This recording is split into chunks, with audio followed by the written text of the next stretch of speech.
Bad news mga kalahi. Nagparamdam na ang ikalawang Judas na si Joel Villanueva. Napanood nyo na ba yung video na inilabas ni Joel Villanueva? Hindi ko na tinatawag na senador pag ano eh. Senator yun, hindi na eh. Pag nakalinya dyan kila Soto at Lacson, hindi ko na tinatawag na senador. Naglabas na po ng video si Joel Villanueva at nagpaparamdam na siya na lilipat siya, pero ayaw pa niya tayong diretsahin. Kaysa ganito ang dahilan, ganyan ang dahilan, no?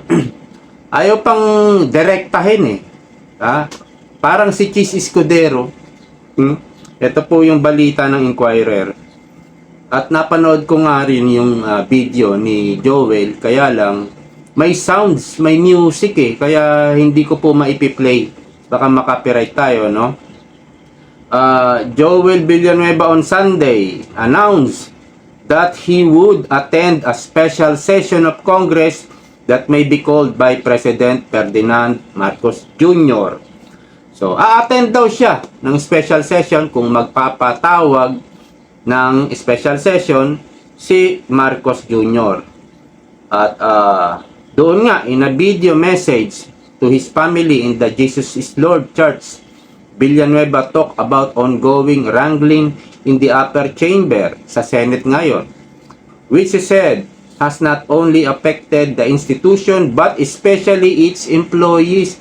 Yun ang isa sa dahilan niya. Dahil hindi na malaman ng naguguluhan daw yung mga empleyado ng Senado. We can't keep fighting all the time. So hindi daw pwedeng lagi na lang may bangayan, may away-away sa Senado.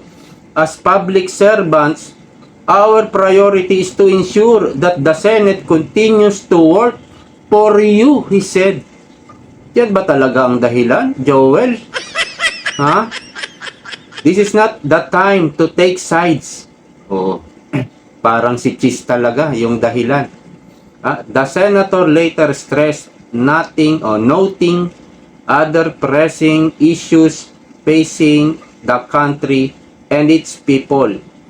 If the special session of Congress is called, Villanueva said he would file a resolution. Naku, hindi totoo ito. He would file a resolution to ensure that there is sufficient funding for the relief. Naku, hindi po totoo yan.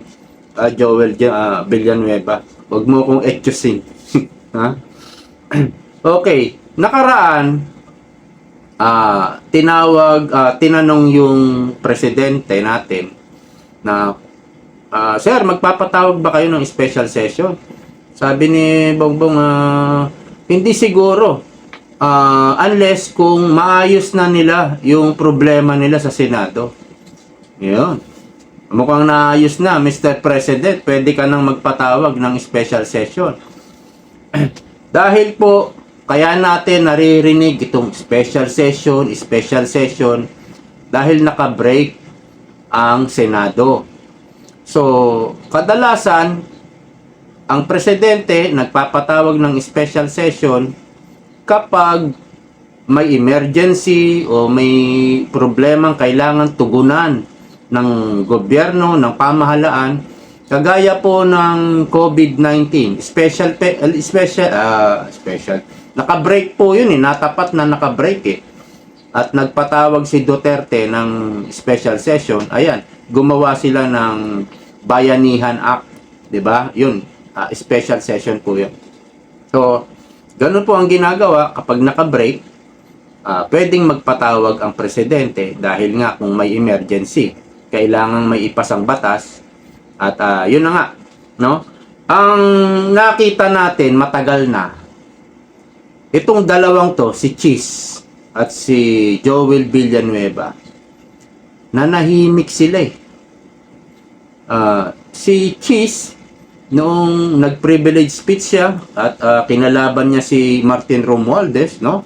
Hindi ako natatakot kay Martin Romualdez. Kala ko palaban talaga si Chis Kala ko wala talagang maleta So yun po ang dahilan nun.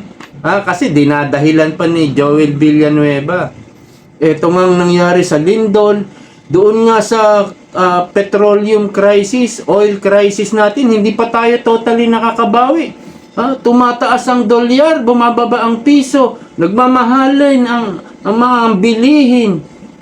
Ang daming dahilan. Tapatin mo na kami, direktahin mo na. Lilipat ka kasi sobrang pressure na ipakukulong ka at sigurado kaya ka lilipat para ka maabswelto. Dalawa lang naman yata ang pagpipilian eh. Kulong o pera. Kapag lumipat ka may pera, malamang ang daming pera nila dyan. Sa Malacanang, daming pera. May mga ginto pa nga dyan. Ang daming pera nila.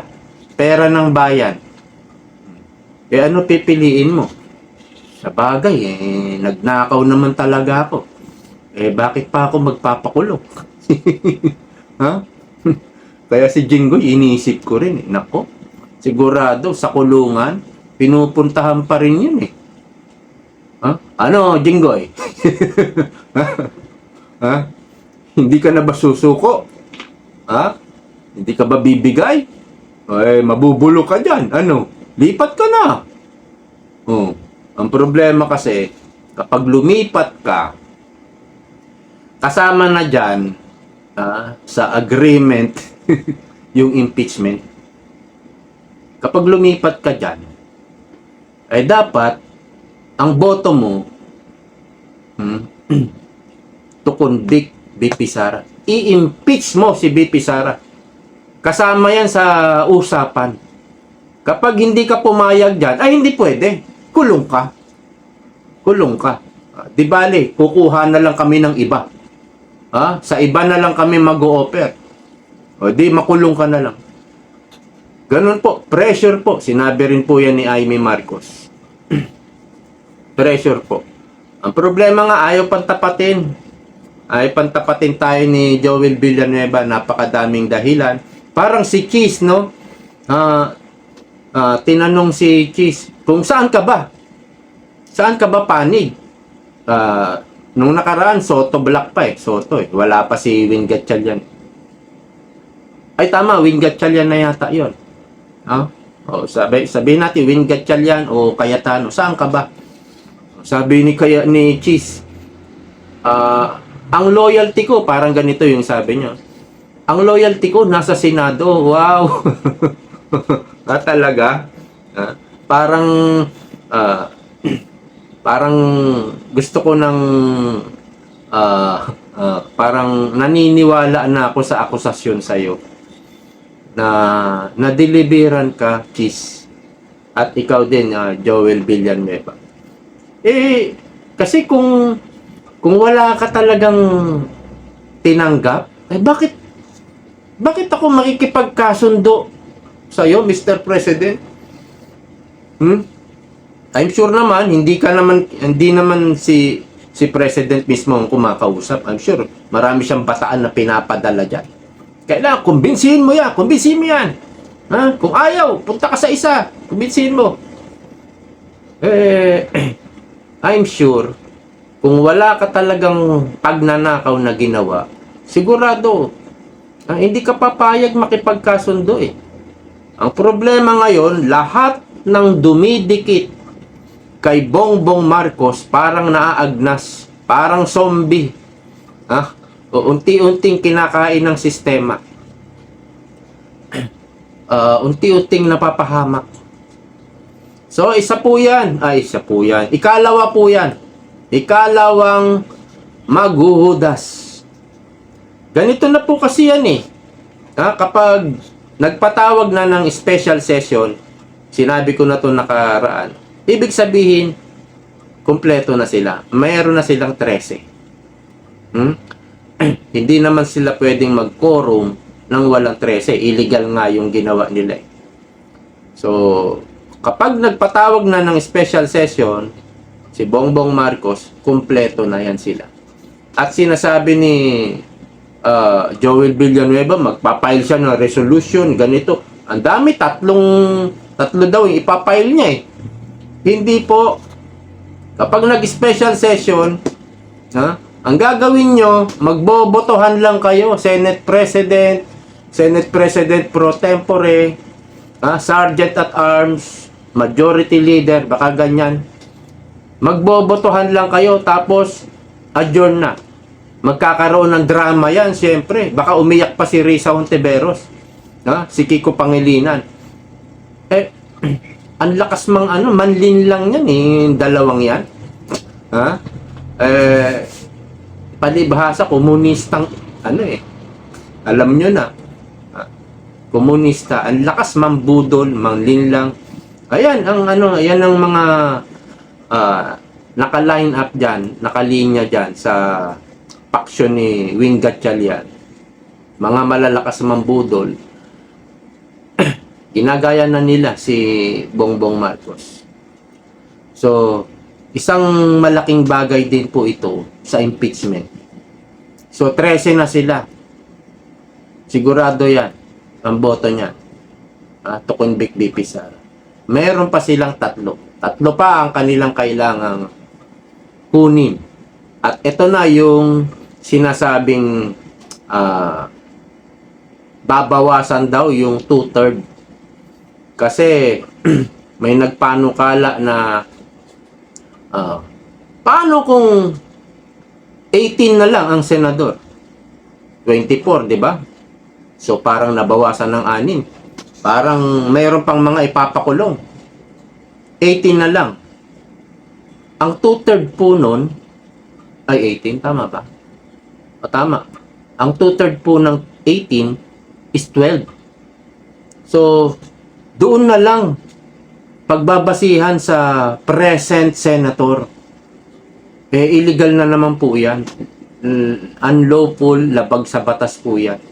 24 po ang senator hanggat wala pong namamatay, nagkakasakit, nasususpinde, wala po. Si Jinggoy nananatiling senador. Bakit? Hindi pa nga siya nakukonvict sa unang korte. At pag nakonvict siya, pwede pa siyang umapil sa Court of Appeal. Kagaya po ni yung isang NPA, si Castro, Franz Castro. 2 beses na nakonvict. Convicted sa regional, convicted sa Court of Appeal, ngayon nasa Supreme Court na. At hindi pa naglalabas ng desisyon ang Supreme Court. Ewan ko kung bakit. Dapat makonvict na yan at tuluyan ng makulong. Ay bakit naka-hold pa rin? Dapat maglabas na ng desisyon ng Supreme Court. At pag naglabas doon, wala nang habol. Wala nang apila. Ganon din po si Jinggoy. Pag nakonvict siya sa regional, pwede pa siyang umapila sa Court of Appeal. Nananatili pa rin po siyang senador hanggat hindi pa final. Ang final po ay sa Supreme Court. Kagaya nga ni Franz Castro. Di ba? Kahit convicted na, binabalahura niya pa rin ang Vice President doon sa House of Representatives. Ang tindi. Di ba? Kay Jinggoy, parang binura na ni Soto si Jinggoy Grabe tong si Soto. 23 na lang daw ang senador. Ganyan po. Nakilala natin si Soto. Pero hindi ko na po yan binoto. Lacson, hindi ko na rin yan binoto. Tulfo, lalo na. Lalo na. So sa susunod, PDP, solid. Straight. Or, mas maganda, sumanib na si VP Sara kung makakalusot siya sa mga hurdles na kanyang dadaanan at matuloy yung kanyang kandidatura, sumanib na siya sa PDP.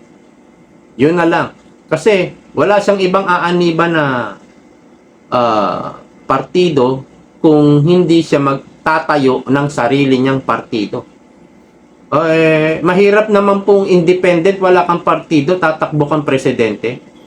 Yung iba po ay nagtatatag ng sariling partido. Pero meron ng PDP, pwede naman yun. Ampunin siya ng PDP. At isolid natin. Lahat ng line-up ni BP Sara, isolid po natin. Hindi na po pwede yung pipili ka sa ganito, pili ka sa ganito. Dapat solid na, straight. Ganun na po ang botohan. Ganun po yung ginawa namin noong 2025, last year. Straight po yung kandidatura ng PDP. Kaya napakalakas po ng PDP, kaya lang dinaya. Pasok sana doon, alam nyo kung sino? Jimmy Bondoc. I-review nyo kung may time kayo. Pero parang wala na kayong time. Ni-review ko yan. Pasok sana dyan si Jimmy Bondoc. Ang lakas ni Jimmy Bondoc. Oops, nawala yung ilaw natin. Napatayan tayo ng ilaw Anyway, hanggang dito na nga lang. Confirm na po yan. Sigurado na po yan. Hintayin na lang po natin yung special session na ipapatawag ni Bongbong Marcos. At wala na. Lilipat na yan si Joel Villanueva. Siyempre, hindi aamin kung bakit siya lilipat. Lilipat daw siya para kawawa naman yung mga empleyado, nagtataasan ng bilihin. Yun yung mga rason, kagaya ni Cheese. Pero, ang totoo niyan, baka may maleta. So, yun siguro ang totoo niyan. Alright, hanggang dito na lang. See you next time. Bye-bye.